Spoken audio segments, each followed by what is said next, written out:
Ah, dragons. We know them. They encompass the story of nearly everyone's childhood and the stories of ancient myth. From giant lizards with wings, from giant lizards which don't have legs and don't have wings but yet still somehow manage to fly. Anyway, Dvalin, Dragon of the East, Protector of Mondstadt, Storm Terror, you name him.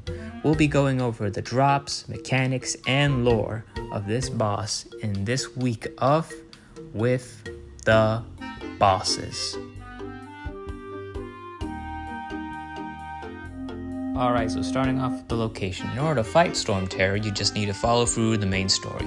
I don't even need to tell you where to fight the boss, but for the sake of the video and due to continuity, you can find him at the heart of Old Mondstadt or Storm Terror's lair. Again, I don't need to state that, the story will literally guide you there itself. But besides that, we're going to be moving on to the next part, boss drops. Now before I list off Dvalin's drops, I'd like to state that Dvalin is a weekly boss, that being that even though you can fight him whenever you want, you can only claim his resources only once a week. And that's due to the fact that being a weekly boss, all of them drop talent level up materials, which are required to level up a respective character's talents after they reach a certain point. Now, you all knew this. I don't know why I'm stuttering or beating around the bush. You all knew this, but this is a guide video, and just roll with me, okay? So let's begin. So starting off, I'll go with the gemstones, since from here on out there may be some bosses which might be pretty obvious what gemstones they might drop, but then there might be others which are a little more ambiguous. And so Dvalin, being a weekly boss, will drop multiple, to give you more bang for your buck. That being that it drops a Anemo, Electro, and Hydro gemstone, that being from the lowest category, from fragments, all the way to the highest gemstone.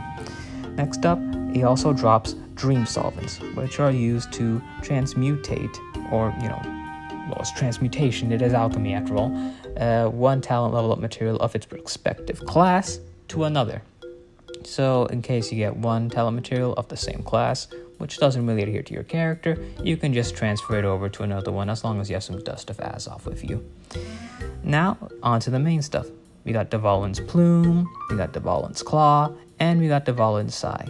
All of these three are used for the following characters: Diluc, Jean, Zhongyu, Noelle, Bennett, Beto, Xiangling, Razor, Lisa, Kaya, and Amber.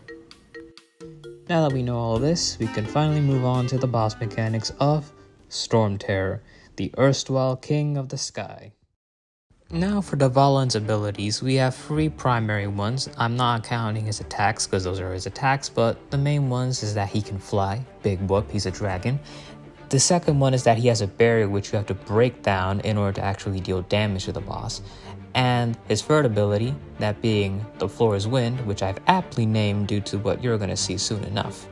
So, for this fight, for team compositions, I recommend archer characters if you're good with archery, although not necessary. It is good if you want to practice your aiming skills. And even so, Dvalin gives you plenty of openings for you to bring down his barrier.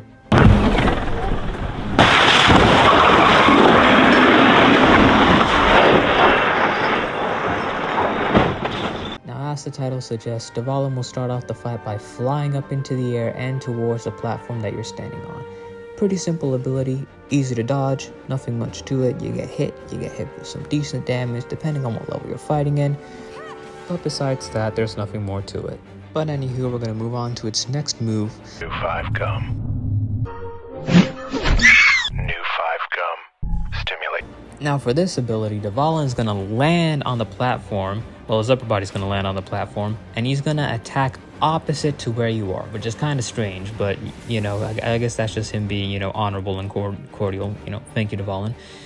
And during that moment, you can either choose to get out of the way or rush one of his claws and bring down his barrier health. And that does it for that attack, actually, so we can move on to the next one, that being Porco Rush. For this ability, Dvalin's just gonna lunge right at you, and just like Porco, that attack is gonna amount to nothing because it is easy to dodge. Just get onto one of the corners and it's gonna attack most likely the corner that is opposite of you. It's usually a 50-50 chance about whether it attacks a corner that you are in or not. I don't know, because he's choosing whether to be honorable or not. But besides that, it leaves you an opening and you can just go ham and just reduce his barrier. But after taking advantages of the opening that Dvalin has given you and just straight up destroying his barrier, what happens when you destroy his barrier? Well, he's gonna have like a heart attack or something, and now it's gonna fall on the ground. And that'll give you the opportunity to, as the indicator is saying, go up to where it is. Don't ignore what I did right there. And just go ham on the crystal that's on his back. And that is gonna be your primary way of dealing damage to Dvalin. It'll be open for a set period of time until Dvalin gets right back up and then starts its next move, that being the ability, the floor is wind.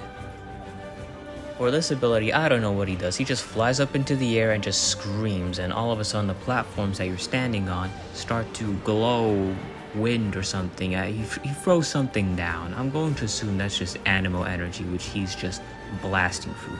But anyway, what you gotta do is get the animagrana that you used in the overworld in order to solve some of the puzzles in Mondstadt, in order to fly yourself over to the other platforms, in order to avoid this damaging wind thing, because it'll do continuous damage to you. And if you're like me, you didn't realize that until it was too late, and your trial eventee died and you didn't know why. Also, fun fact, it'll always be an extra platform that you gotta go over. I don't know why, that's just how it is, but yeah. Anyway, moving on to its next ability, Wind Chucker.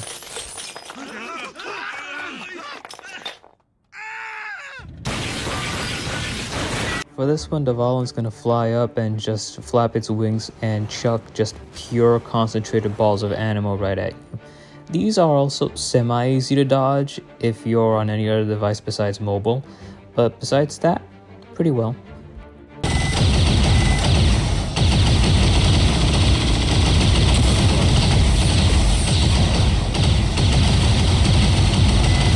For this one, Dvalin is going to conjure up a bunch of suppressive missile fire that's going to come from God knows where, and that's going to last until you defeat him. Yeah, that just stays till the end. And they're going to attack the platforms, to be specific. So if you're going between platforms, they're not going to hit you. But besides that, yeah, that's going to stay till you defeat him. That's there for good. As you can see, even when he's down, that's still going to fire down on you. And my Aloy did die from that, yes. But besides that, we'll be moving on to its final move, that being its ultimate. So take it away, Venti. Got it! We got it!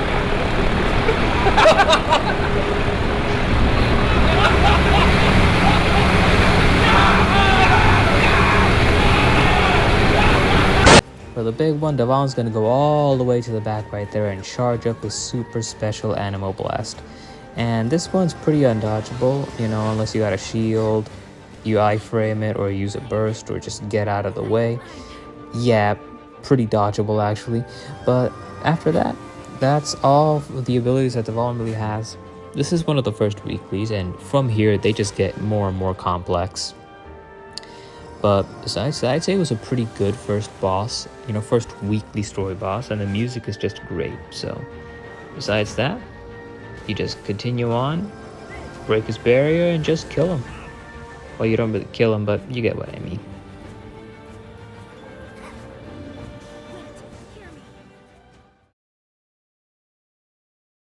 The life of Dvalin is one that has spanned around 2,000 years, in which Dvalin first started from a convergence of elemental energy in the high heavens.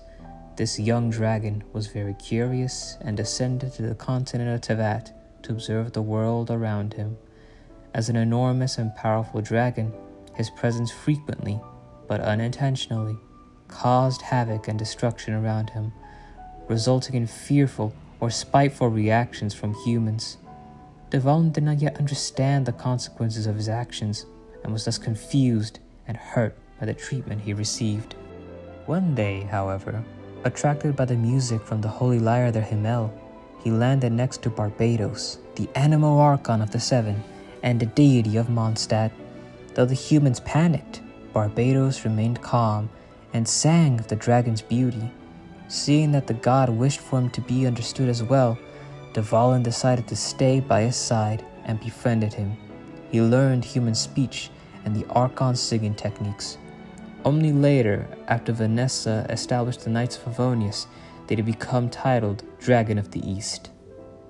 And when the land was engulfed by the cataclysm, the prayers of Mondstadt's people awoke the Animal Archon, and his will summoned forth the Wind Dragon Dvalin as Mondstadt's last line of defense against Durin, the Black Serpentine Dragon. The two battled until finally Dvalin landed the finishing blow by tearing open Durin's neck, winning the battle, but in the process ingesting the dragon's vile blood. He then fell into a deep slumber and awoke only 500 years later, only to be greeted by fear and scorn from the humans who had forgotten his past deeds and his noble sacrifice. That, and the wound from the blood which he ingested from Durin, made it easy to be convinced by the Abyss Order. And so, without the guiding song of the Holy Lyre de Himmel, strung by his dear friend, he fell into the Abyss Order's hands and became their weapon. And so began the story that we see in Mondstadt's Archon Quest. To me, the tale of dragons have always been something that I really had a soft spot for, a niche, so to say. And in Genshin's context, dragons are really interesting creatures, for they are old and long-lived, one of the oldest creatures in the world. But Dvalin in this case is always called a baby, a youngling. A 2,000-year-old dragon is considered a child. And compared to Azhdaha, who had a borderline dementia, it seems that dragons live for way longer than just 2,000 years old. Now, considering that margin is just a baby, then how old is the world of Teyvat truly? Because so many things have happened. And also the origin of Dvalin is something that really interests me as well. He was born from a convergence of elemental energy. That is to say that this dragon, the Dragon dragon, formed from merely just a collision of elements in the sky that birthed the animal dragon. Now, as Dainsleif said, there are no coincidences in this world. So, was that really just from mere happenstance? And that's where it leads me towards the Dragon Sovereigns. See, so far in each region, we've seen a dragon. In Mondstadt we have Dvalin, in Liyue we have Azhdaha, in Inazuma we have, well, Kokomi, but that's a whole rabbit hole that we'll go in on another day. And in Sumeru, so far it appears that we have Apep, so to say. Pure speculation on that part. We'll have to wait till, that comes out. But yeah, I guess what I'm matter to say is that it appears that although the Dragon Sovereigns are dead, they still exist in this world in one way or another, whether it be in reincarnated forms, because that's what I'm getting at. Dvalin might be a reincarnation of the Wind Dragon Sovereign, 7 Dragon Sovereigns, 7 elements, that's what I'm getting at. But even so, dragons still appear to be a slowly dying race that have lost their former glory, like we see with the Weenut. If we were to believe that Apep is a dragon and the flying serpents, the Weenut flies. I don't know. I'm drawing lines here, okay? But that is to say that the dragons have lost their former glory. Azhdaha has borderline dementia and could only see thanks to Morax granting him eyes and building him a proper body after, he was found like a mere stone. The other Dragon Sovereign had to be reborn within the Sangonomiya bloodline. And Apep, I don't know what's up with Apep, but his snake people have lost their nobility and glory. And the only one who seems, somewhat okay is Dvalin, but even then, he's still depicted as a baby, a child. So, yeah, it does tell a tragic tale of the dragons, that once they were mighty and grand, now they're just scattered. But I'll keep my ramblings on dragons for when we get to Azhdaha. That'll do it for today's episode. I really hope you guys enjoyed it, and I had fun making this video. So I hope you guys can have fun watching it too. And if you enjoyed, you're free to like, subscribe, or do whatever you wish, I would say. But besides that, I wish you all a good time and a good day, night, wherever you are. Have a good one.